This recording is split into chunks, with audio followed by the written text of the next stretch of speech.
প্রথমত কিছু কথার জন্য টিকটকে ধোকাই জানে, যারা বলছে তে নাকি কোনো তুর্কি মেয়েকে বিয়ে করবে, তার পরিবার নাকি রাজি হয়ে গেছে। এসব সম্পূর্ণ ভিত্তিহীন গুজব।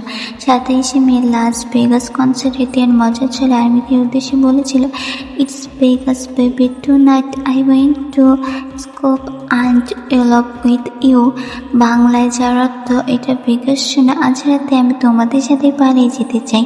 এটা ছিল পুরো ফ্যান্টম স্টেডিয়াম উপস্থিত ভক্তদের উদ্দেশ্যে বলা একটি মজাদার ফ্লান্টিং মন্তব্য।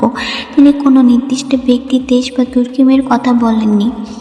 আর জাঙ্কুক সম্পর্কে যে কথাগুলো ছড়ানো হচ্ছে সেগুলো অনেকগুলোই সম্পূর্ণ ভুল ব্যাখ্যা।